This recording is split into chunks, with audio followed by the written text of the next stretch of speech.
my God, we're back. It's been a couple of weeks and a bit of a whirlwind, to be fair. We had Dragon Meat, where I spent quite a lot of money on very few items. What else? I got sick. I got better. I got sick again. It wasn't COVID. Yay! And what else is going on? We've got the Vaesen the Vaesen scenario campaign that we've been doing since the beginning of December every Friday.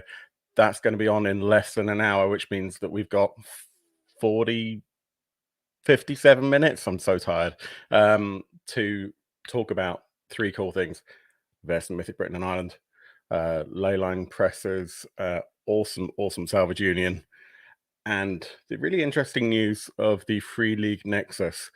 We've also got a complete lineup of guests in terms of our wonderful friends, patrons. So, with Devious Dungeons, Foreboding Forest, and the coolest cats, my name's Phil. Like and subscribe as we go to the Dark Orbs Kickstart Your Weekend.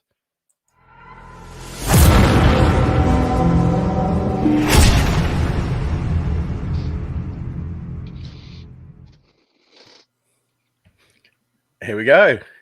Hey. Happy Friday, everyone. Happy Friday.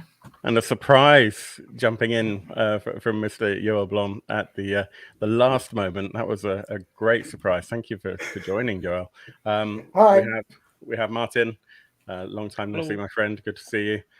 Neil. Neil and I both went to Dragon Meat, so I'm really looking forward to talking about that. And Joel, who has been running Vaesen for us, and it is awful. He's putting us through so much torture, and it's all that sort of psychological weird stuff. Like we're going, this doesn't feel right. Well, I'm loving it, and I can tell you now, if I can twist Joel's arm anymore, we will be seeing more of it on the show. We should probably kick off with our usual segment in a kind of time constrained way of what the hell has arrived in the post for everyone. We've got a couple of weeks to go through, but I'm going to also add to that, did anyone buy anything from Dragon Meat? Because I know I did. You bought some cool things. I bought 3 items, and it was quite a lot in total.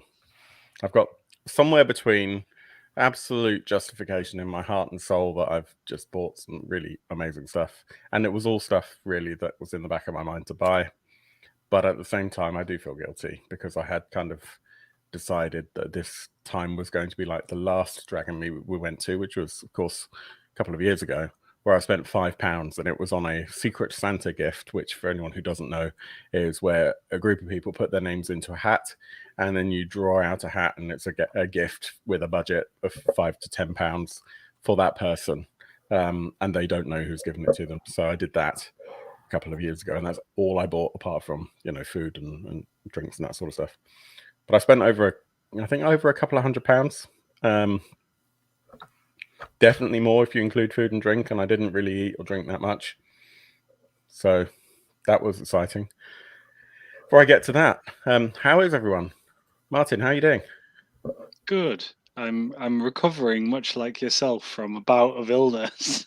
Yeah, mystery illnesses are not fun, man. I think what's happened is I've ventured outside of my microclimate by actually interacting with human beings properly for the first time in 2 years, and it's just, don't do it, man. No, I'm already regretting it.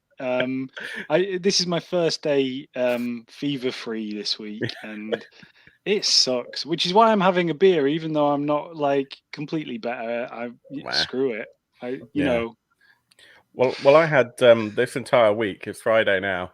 I've had this entire week booked as vacation time, annual leave from work. Next week I am working because my colleague, there's 2 of us in our team. He's taken that time off, and he's a family man, so that's fine. But I've spent almost this entire week bedridden.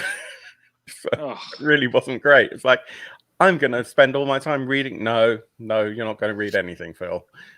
At a push, you're going to manage to play some Disco Elysium on the PlayStation 5 and then feel guilty that you haven't been able to read anything. I tried a couple of times, and I picked up one of the things that I collected from Dragon Meat. I've been trying to read through the old, yes. I am so jealous. Yes. Oh, Which is I've lovely. never hated you more than I do in this moment right now, Phil. I'll work on that. Okay. So Please don't. yeah. We'll talk about Salvage Union later on, but I mean, for a quick start, it's really nicely produced. I think. Neil, did you get a copy of this, or did they not let you? I didn't know because I hadn't decided at that point if I was going to back it, and I have backed it since. But yeah, I hadn't done that. Martin, did you get anything in the post in the last couple of weeks? Yeah. Go on.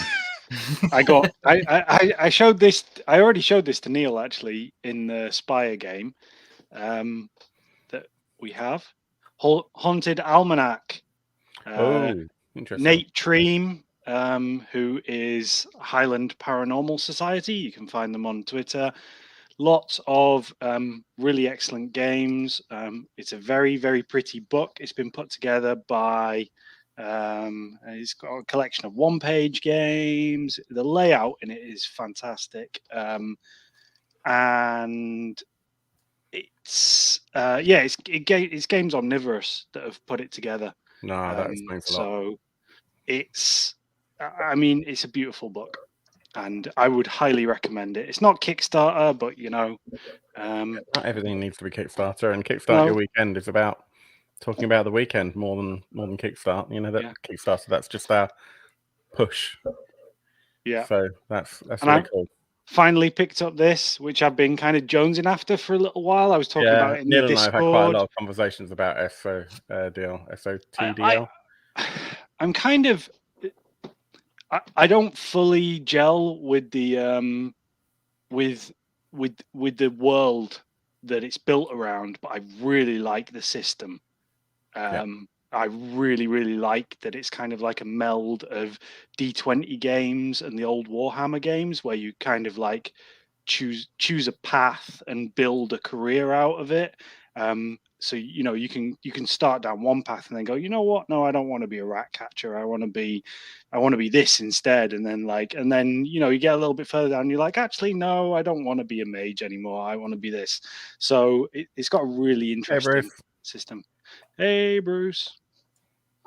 Cool. That looks great.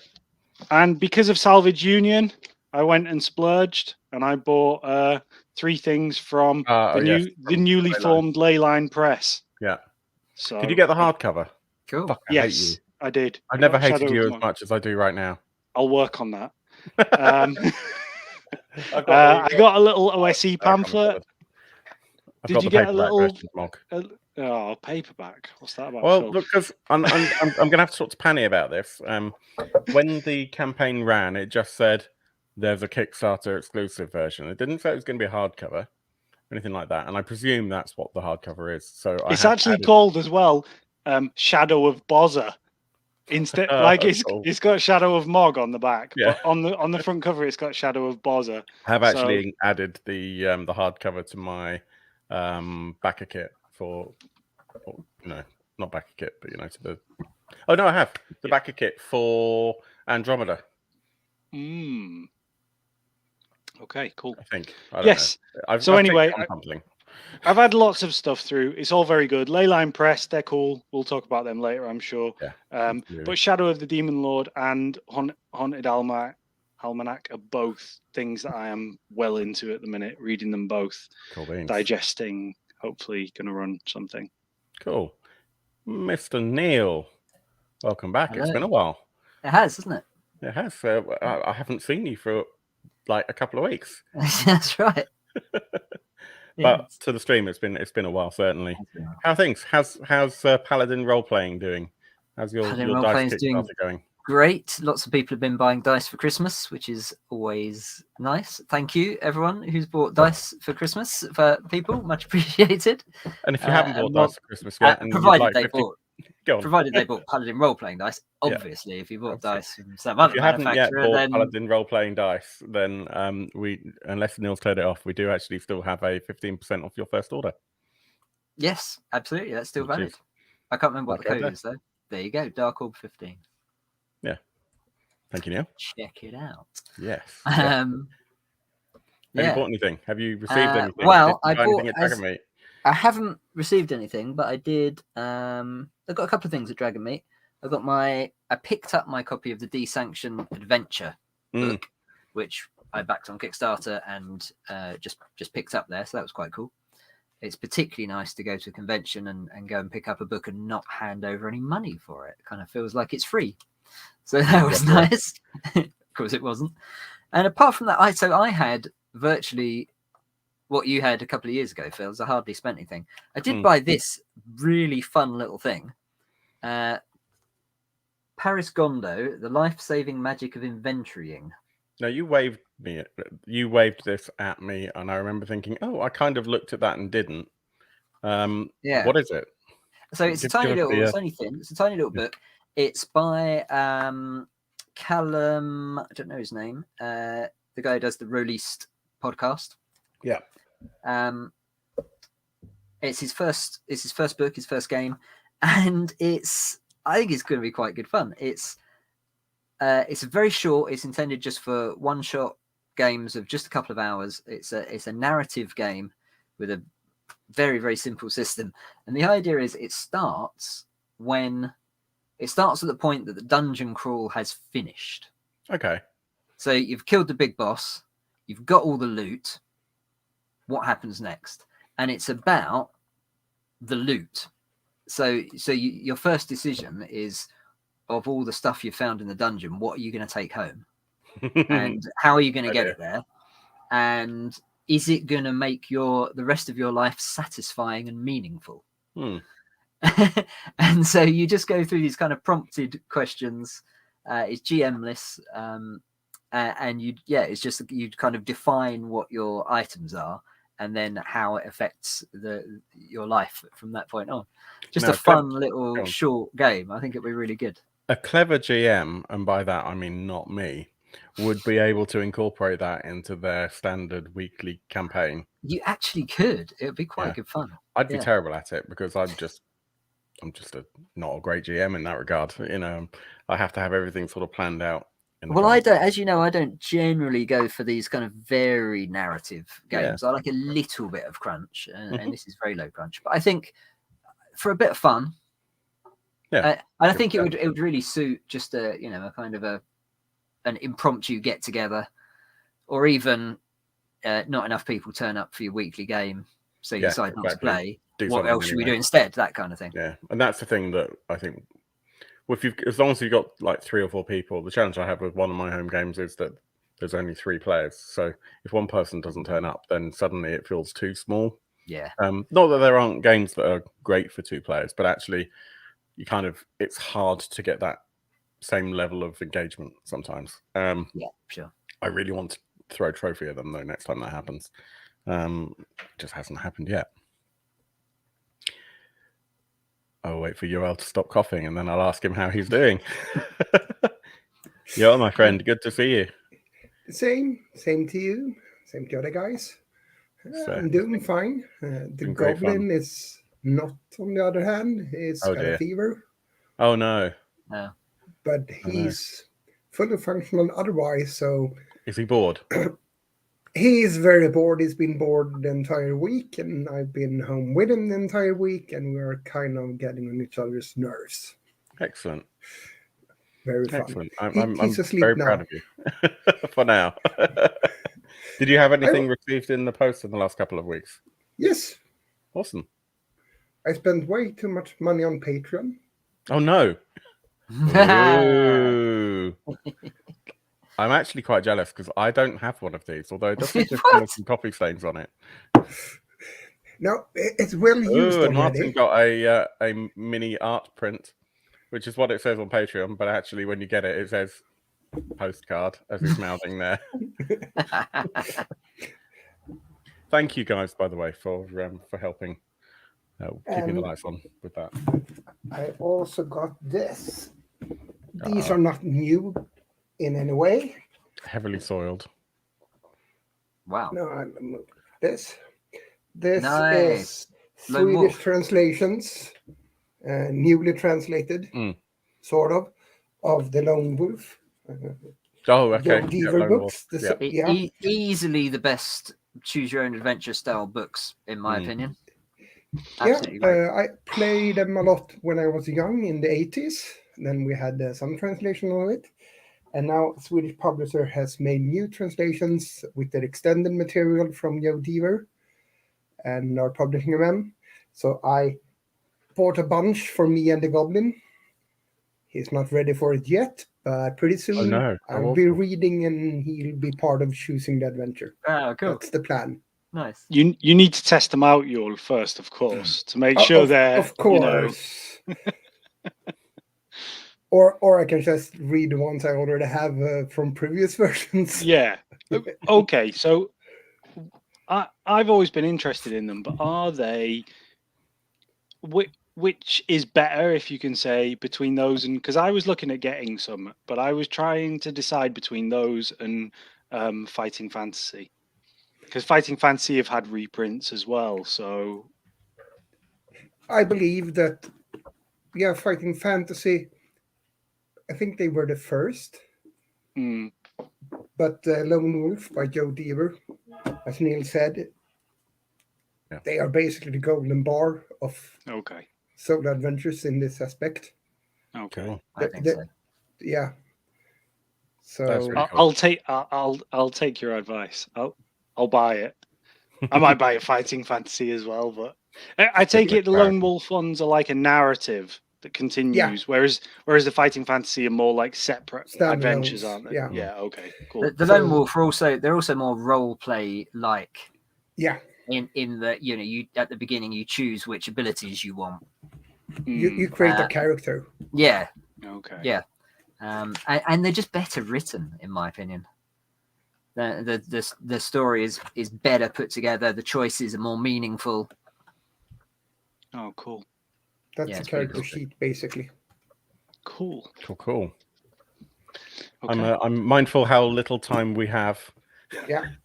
And I just typed "be mindful of time" in our private channel because we've only got 40 minutes, and a miscreant, a wild Doug, appeared. Hey, what's going on? How are you doing? Hey, Doug. Good. Thanks for We're just rocking around with the stuff that we've received over the last couple weeks. Nice. Yeah. Anything that you would like to show off before you guys? No, I think you all. This is like one of those strange situations where everyone in the UK seems to be getting their Kickstarter rewards before us in the States. So I'm there's been a few Kickstarters that I've backed that I'm like, oh, you all get them before I do, and that's a rare thing. Yeah, it just means we're doing the QA for you, Doug, which is there you go. Basically that. But really great joining. Yeah, absolutely. Thanks for having me. Sorry, I had to go pick up my daughter from school, so otherwise I would have joined you on right. And I'm loving this as well. What's this? It's I need to shave. I need to shave. No, that's good, man. Okay, let's very quickly run through all the stupid stuff that I've had in the post lately. So, in chronological order, right after I got back from Dragon Meet, something came through the post. I won't show you that yet. I'm going to have to move this camera here, which is very annoying.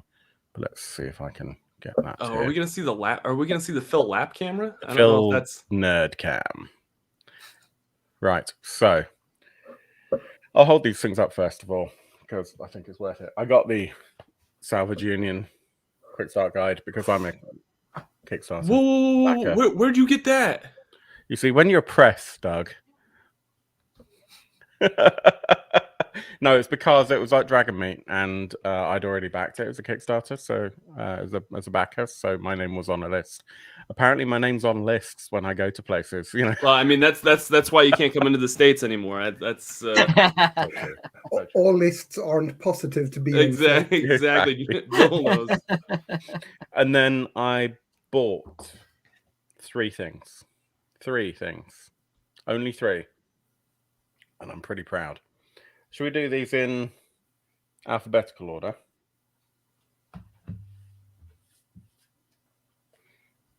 The Call of Cthulhu limited edition. Was it 40th anniversary edition?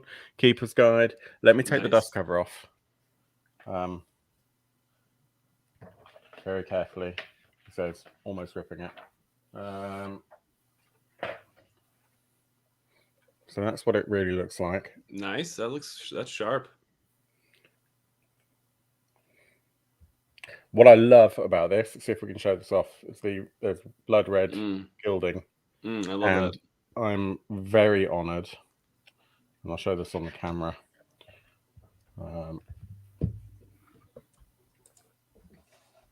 That I got this signed by Mike Mason, Lynn Hardy, and Paul Fricker. So that means I can't use it, but it looks lovely, right? I love that. I love that. I think signed RPG books are like, that's a niche of the hobby that I want to like grow. Like that's a collection that I want to have in my, like I want to have a collection of signed RPG books. I mean, I can sign all your RPG. No, by the designers and by the author, not by you, Phil. That's not. I don't want that. I mean, I want to keep them. I want to have them actually be worth something. If anything, that decreases the value. Right. I mean, Doug now does have his own like sports card, right? So I get that. Okay, the next thing I got, and actually it's a little manufacturing defect on it, but that's beside the point because it's freaking awesome. And we all approve of this. Electric Bastion Land. And again, did you get that signed by? Yep, signed by Chris McDowell. Nice. But interestingly, there's a little manufacturing defect. The ribbon came off. So anyone that's watching, and I know Martin, at the very least, I think you've got a hardback copy of this, haven't you? Yes. So I would love it. I did message Chris, but he just hasn't had the opportunity to ask if someone could just take a quick photograph of how this ribbon is attached within the binding at the back, because I'll just glue it back on. Yeah, I can do that for you. But I love this. I love this. Anyone who doesn't know the concept of Electric Bastion Land, I mean, in a nutshell, it's kind of weird sort of Art Deco diesel punk. You all have failed careers, and they failed so badly that between you've got a debt, and that debt is so large that you've come to the conclusion the only way you can possibly deal with it is to basically go treasure hunting. But I love your it. Character creation requires you to do things like requires you to roll stats, and then you find out what your failed career is, and it's things like repurposed augmental, prized breeder. Isn't there a pie maker in there? Oh, I'm sure there's a pie maker in there. Wouldn't you want to be that one, Martin? Definitely. I would want to be the failed pie maker. Amateur dramatist. There you go. Nice. Squid bagger. Literally someone who goes around bagging squid. That's awesome. You need to find the pie maker. Not with the amount of time we've got. No. But I would really love to get this to the channel. I had intended to read the whole of this during this week. I'm about halfway through it, and then I got really sick. So that hasn't finished yet. The final thing that I bought is right here. I'm jealous. I'm jealous of that. Oh, you know what though? When you said it, like I'm very jealous, but I'm kind of not as jealous as I would be if you'd got the Heart's Blood edition. It was there. We 250 saw pounds. it. 250 quid. Oh my god, that is a beautiful book. But I mean, this is. They had amazing. all the different colours. This is lovely as well. And of course, signed by Grant. Yep. Yeah. And I think he forged Chris's signature. Yeah, it looks like it. Yeah. But he basically said, I'll sign it for you and I'll forge Chris's. No. His signature's really stupid anyway. So I'm super excited by this. We've been playing Spire in a private game, which Neil has been running, and I've been loving every second of it. How are we doing? I almost picked up a copy of that at PAX Unplugged. And I picked it up. I picked it up and I looked through it. I'm like, am I going to have room for this in my luggage on the way home? And I decided that I would wait off and pick it up later. And hopefully maybe I'll get a copy for Christmas. I don't know. We'll see. I haven't asked Santa yet for what I want for Christmas. So I just asked Santa what I want for Christmas, and I'm pretty excited. I'm actually getting a Stream Deck. Nice. Those are nice. Yeah, now that because we use StreamYard for producing this show, and they've finally enabled hotkey support. They did. So that changes everything. So no more randomly kind of trying to find the window and then trying to click and failing and getting really annoyed. Yeah, I guess that's it. That's us up to speed. Gosh darn. Right. we've got 3 projects that we want to talk about, and we've not got a lot of time to do it in. So we're going to have to do 10 minutes per project. Has anyone got a really strong opinion about where we'd like to start? Vaesen. What's that? I don't know. Some crappy game I'm running at the moment. Yeah, I mean, it is pretty crappy. Vaesen is wonderful. So for anyone who doesn't know, which is going to be basically no one at this point, it's a Mythic North role-playing game produced by League, based on the work of Johan Krantz, game directed by Niels Carlen, written by Niels Hintze, I believe, the original version. The original one was, it was written by Niels.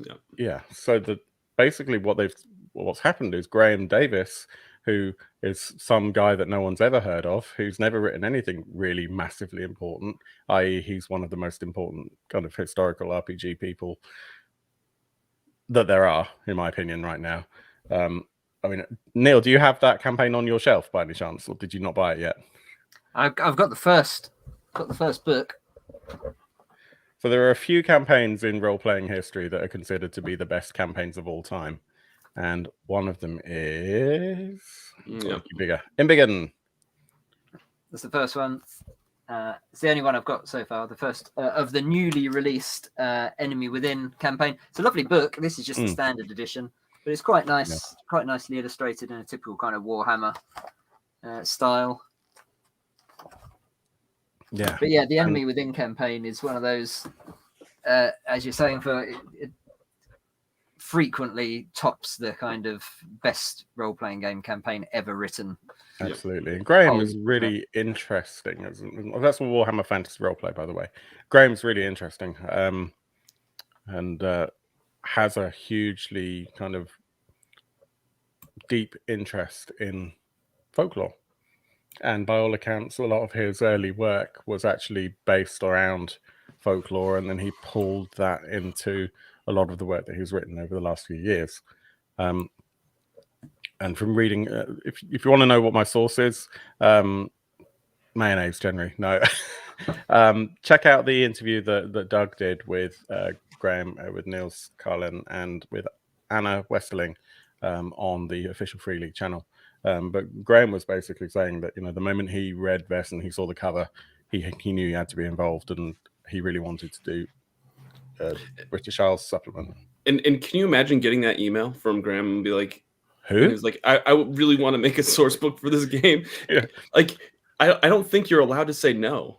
Yeah. Hello. I think at that point you're just like, okay. Yeah, like Dear we Free were planning League. on it, but okay, we'll do it. Exactly. Dear Free League, I wrote these books for the one role-playing game that's huge, that's basically based on the system that you all love, and everyone loves me, and I'd like to write for you, please. Yeah. Nah. I can't imagine saying, nah, we're good. Don't worry about it. Nah, yeah. Thanks, but no thanks. No, you don't say that to Graham. Yeah, thanks. That's an amazing idea and a book that we'd really love to do.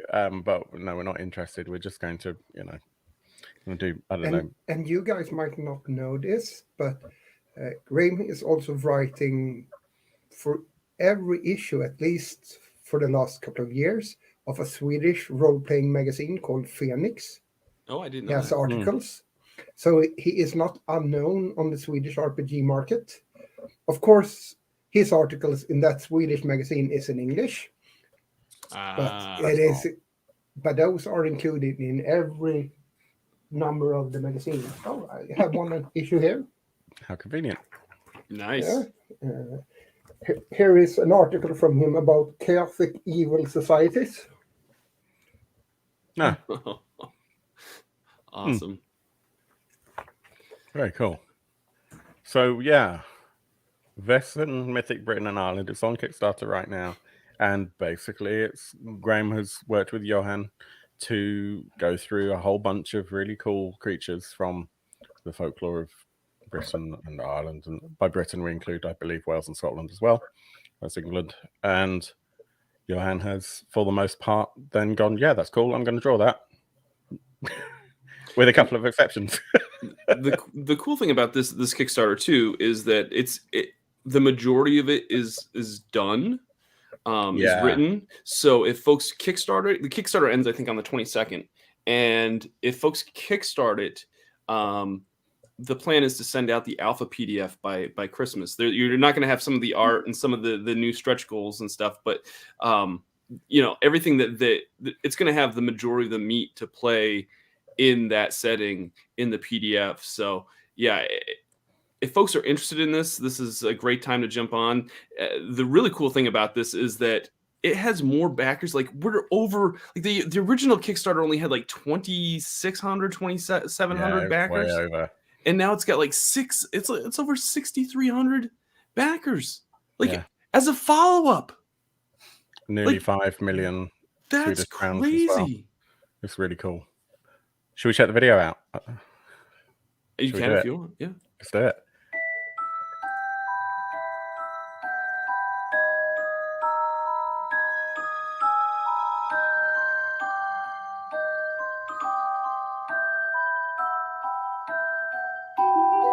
It's so cool. I love this artwork.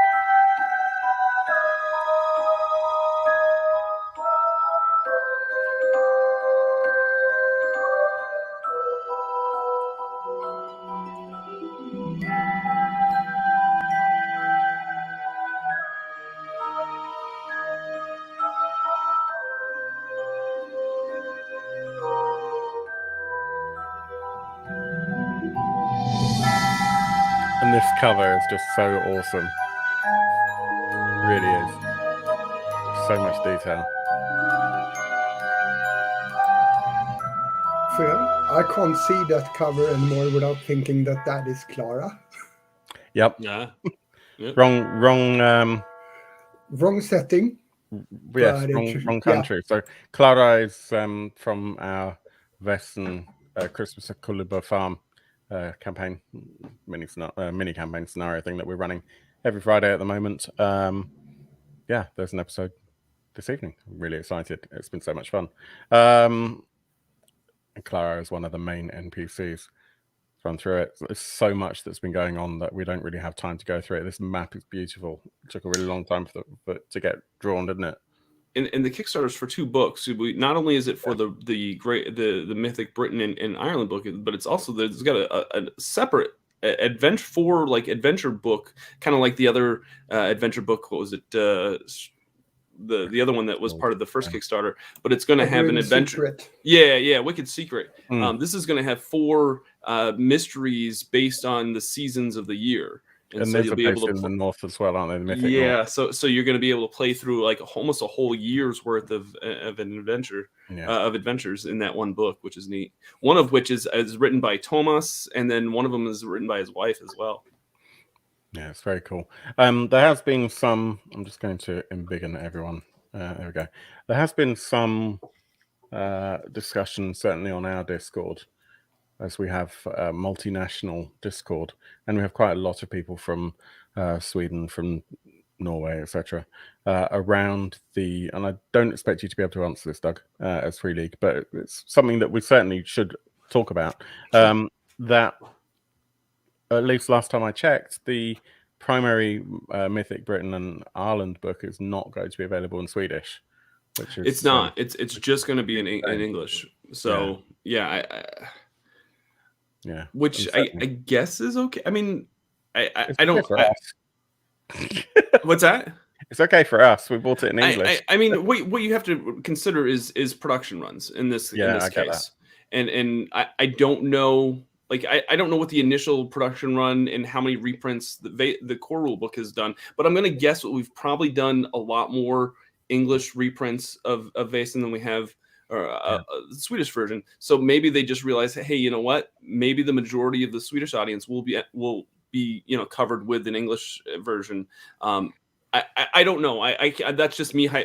Speaking off the top of my head, I don't take that as fact. Just because I'm not speaking as Free League right now. But no, I'm guessing if it were me and just looking at from a business standpoint, that would probably be my assumption, is that they've probably gone through.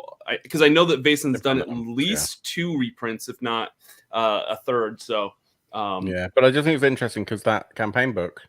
Well, the scenario book is going to be done in Swedish as well. And that's it is confusing. Yeah, just I didn't know that. Mythic Britain and Ireland. So Joel, speaking on behalf of all of the Swedes in the world, Yeah.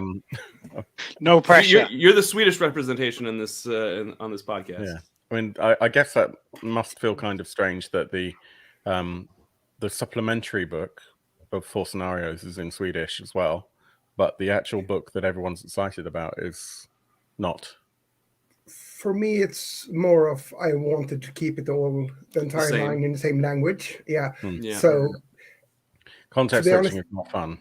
No, if I would have known that it would be not discontinued in Swedish, but at least when it comes to the source book and perhaps upcoming source books, then I would probably choose an English to start with to keep it in one language. Well, you could probably pick up an English copy, and probably that Swedish copy is going to be pretty rare because it's probably one of the smaller prints. You know, it's going to be one of the harder to find books probably later on down the road.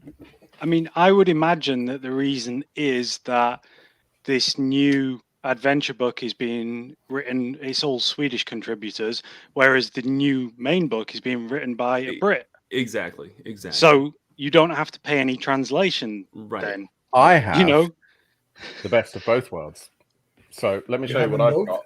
I have I'm told by a support at Free League, a very rare thing. Oh yeah, you got a misprint or something. I've got if I remember correctly on the Vaesen. Yeah, but I'm super proud with it. So let me make this bigger. Swedish front side. Yeah, it's the cover is like Swedish. Cover is Swedish, and then I think isn't the inside English? The inside is indeed. Zoom in English. I mean, that's a collector's item right there. I'm super happy with this. I'm not buying it ever. You could probably put that on eBay or something and get like $1 million for it. $1 million. But at least. It would probably fund all of your Free League Kickstarters for the rest of your life. But the reality is they're not going to be American dollars, are they? No, probably not. Let me switch back to my camera. So we don't have a lot of time. Let's very quickly go back to put this damn camera out of the way. I've got to say I'm super excited by this because I had kind of the same. I had a similar reaction. I think it sounds like to what Graham had. Is when Vaesen came out, I thought that looks like a great game, and I've played it, and it is a great game. Yeah. But I'm not Swedish. I don't know anything about Swedish folklore, and I am into British folklore. And my very first thought, as soon as I heard about Vaesen, was, I wish that was set in the UK. Yeah. But unlike Graham, not being an internationally renowned RPG writer, I didn't contact Free League and suggest writing it. I just sort of sat at home and thought, well, we should do that. Well, actually, I think you emailed them first, Neil, and then Graham kind of stole your thunder. He came to them second, and they were like, well, and it was a tough choice between you and Graham. I'm just saying. I'm just saying. We were going to go with that other guy. Yeah.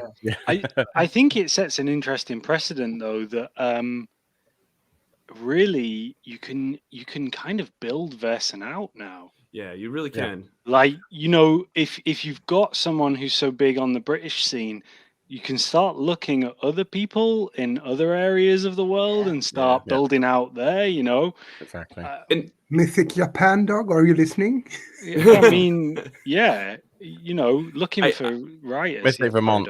I'm really excited. Well, I mean, here's the thing. Like, we actually do have a mythic creature here in Vermont called it's a lake monster. It's called Champ. And I've told them, I said, if you ever need someone to consult on like an adventure, I would be glad to, because, you know, I may have or may not have seen him in my lifetime. But you know, I'm excited that's the plan for this line. Like, we're going to have regional books like Mythic Japan, Mythic North America. Like, that's super, super smart and super cool, because you're going to be able to incorporate so many different like I'm just excited for this line just in general. And not just for the society, but you could have other societies in different, like, you know, it's not just one group of people that are looking at it in all these other places. There could be other ones, and there could be kind of faction things as well.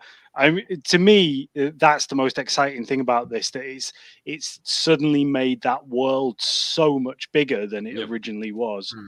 Totally. Absolutely. Totally. And in regards to you knowing English folklore, so does your players. I am running the same scenario for a Swedish group as I'm doing with Phil and the guys, and there's a huge difference. Yeah, they unavoidably are metagaming and thinking about what it is.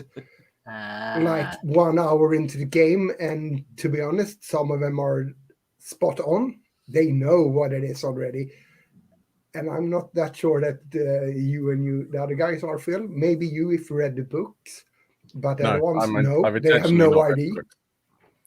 So, that's a huge difference to GM that game when your players actually do not know the lessons. And there's they also need to figure it out. One of the hardest things of role playing is not metagaming, and it's something that I put a lot of effort into, to my own detriment sometimes.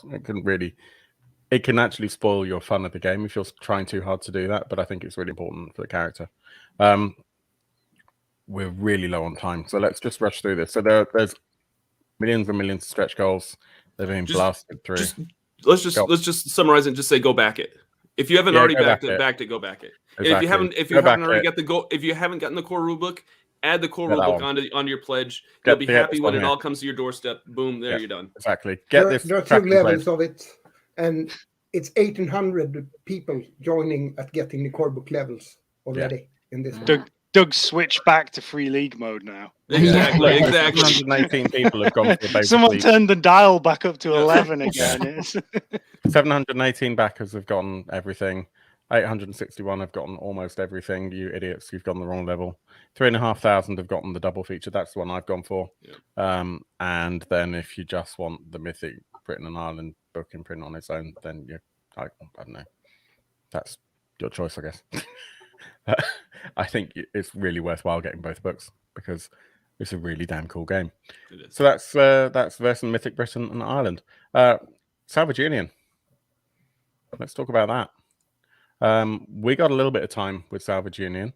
I was really excited about this. I did not see that you backed this right away, and I think I just stumbled across it a couple days. But this is everything that I love about mechs. I love mechs and all that, and they're using that Quest RPG engine, which I featured on our show at least once while the quick start. Super rules light, super easy. So I was really pumped that this was coming out. Yeah, it's super cool. Again, let's watch the video. Why not?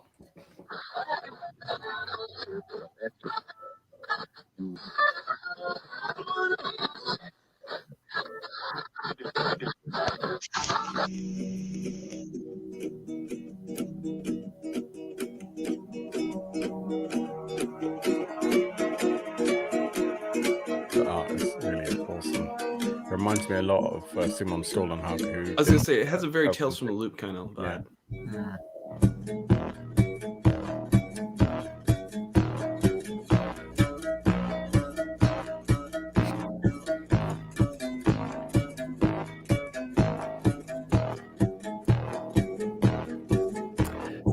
Not really a big fan of this video. No, me either.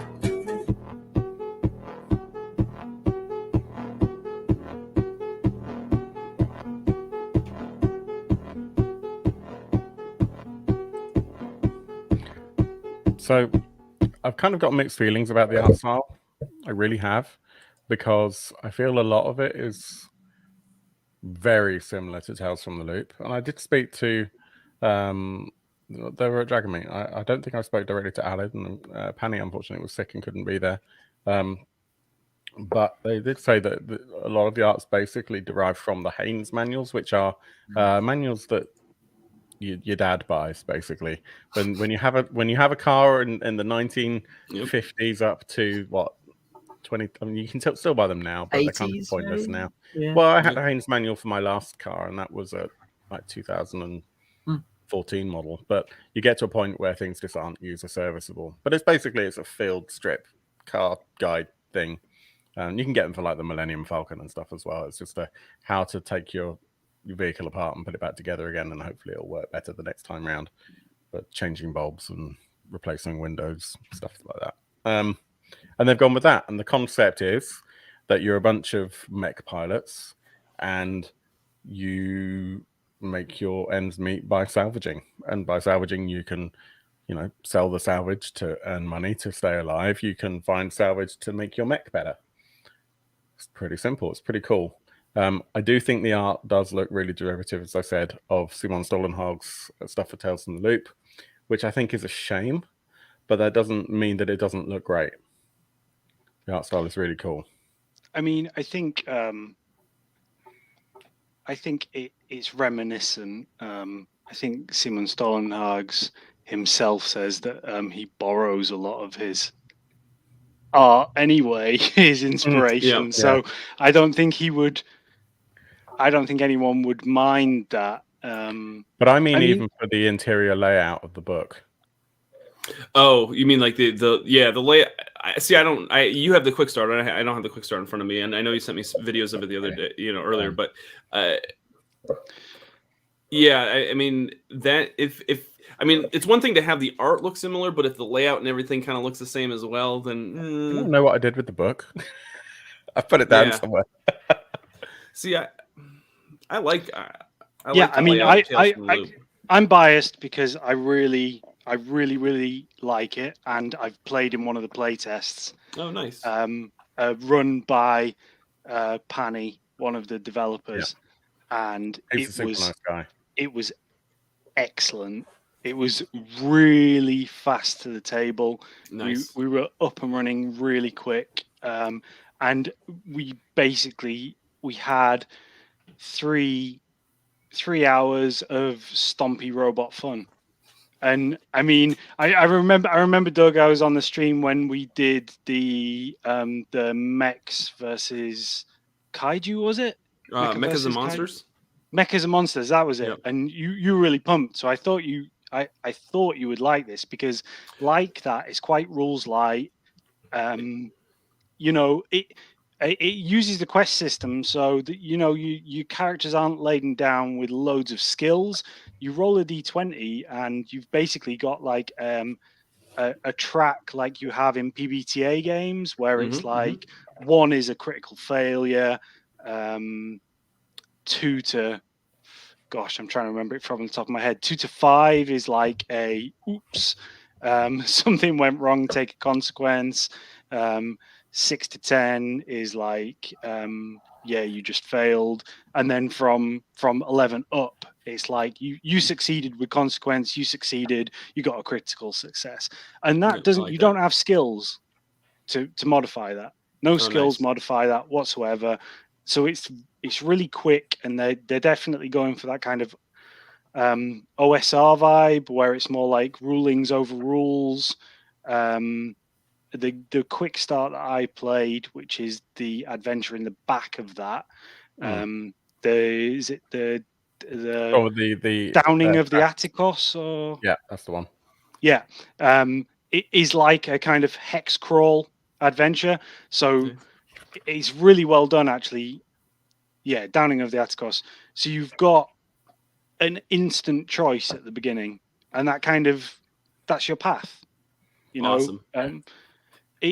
It played really well, and I mean, it just got my brain going, really. I really wanted to just play more, and I definitely recommend checking it out. The Discord is super friendly.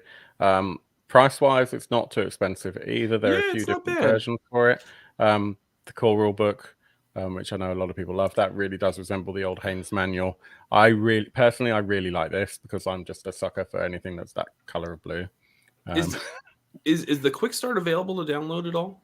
Yeah, there's a PDF they've just added. Free. Yeah, you can get it off the Kickstarter page. Okay. Yeah. And then there's and Leyline Press as well. You can get it from their website. Yeah. So that's certainly worth checking out. There is an all-in, which is like 100, I think, £100. They've actually when they first launched, they had a really limited selection of backers, of pledge levels, and since they've had more and more backers, they've extended it. So they've gone from like, I think, 3 original pledge levels to all of these. So they're really listening. You can see them on the Discord. They're really listening to feedback. Nice. So basically the really well run. The top level gets you like the standard and the core edition and a whole load of extra stuff. Otherwise, there's just a special edition version. Currently, this is what I've backed at, so I haven't got both versions of the book. I may downgrade that because there are a few things that I need to pay for, and this goes out really the wrong time of year. They added that one, that £90 one, because they didn't have that originally. They had the all-in ones just with the special edition, but so many people wanted that artwork for the all-in that they added that one. So they really are listening to feedback, both with the playtests and the Kickstarter. Definitely worth checking out. I'm kind of pushing ahead because we've got 7 minutes to discuss another product, and for me to show one more thing on camera before we have to cut for our Vaesen at 9 p.m. UK time. I really like this. I think it's really worth checking out. There's still quite a lot of time left on it. They're running it into January. 18 days to go. If you like giant mechs, if you like kaiju, if you like rules light games, then please do check it out. And I would love to get Annie and possibly Aled on the show. We did talk about it, but then I got sick, so it's not impossible. Let's see what happens. But it looks really cool. Free League Nexus in 3 minutes. This looks really cool. So the Free League have basically decided to join forces with Demiplane. Demiplane has a product which is kind of like, you know how when you're playing in Roll20 or in Fantasy Grounds, half of the reason why you might do that if you don't have a solid group is so that you can find other people to play in your game. Great. Demiplane does that, and they do that really, really well. Also, they seem to have taken the things from World Anvil that don't work because they're really clunky and horrible and difficult to use, and just really put some time and effort into building that as a player first or as a GM first and a player first experience rather than a web dev, a developer first product. And that's really promising to me. I've paid quite a lot of money for World Anvil. It's an amazing product if you have the time and the skill set for it. I'm a techie and I don't have that level of skill set to do a good job of it. So I've put hours and hours into it, and it's still not right. But it's a great place for like pooling notes for your game, creating all your NPCs so that your players can write their own notes and actually start writing the story down. It's just not a very intuitive product, but it looks like Free League have decided to license with Demiplane to make their own version. And what I don't know is whether it's worthwhile signing up now and then trying to transfer over to a Free League version of it in 6 months' time, or whether we should wait, because it's not going to be free, right? But you get what you pay for, I think, here. So this is something that I'll be honest with you, I was not privy to this like up until just before the announcement. But this is an area that I think we're going to see massive growth in the RPG industry and hobby for the next 5 years. Like this is where if the RPG hobby and industry is going to thrive and continue to be successful and to continue to grow, this is the area that companies and that publishers have to focus on. Having digital tool sets, having some sort of digital platform for players to use and to access. That's why Cortex Prime was my #1 pick for last year, because because I knew right away this is the future of RPG role playing. Like, it really is. So, you know, I was super excited to hear that Free League was already on the ball for this. We've seen how successful something like this is for D&D with D&D Beyond. I'm super glad that Free League is getting a jump on this. It wouldn't surprise me if we see other publishers follow suit and do something similar. We've already got Paizo, World of Darkness jumping on Demiplane, for example. I think it's going to be really interesting.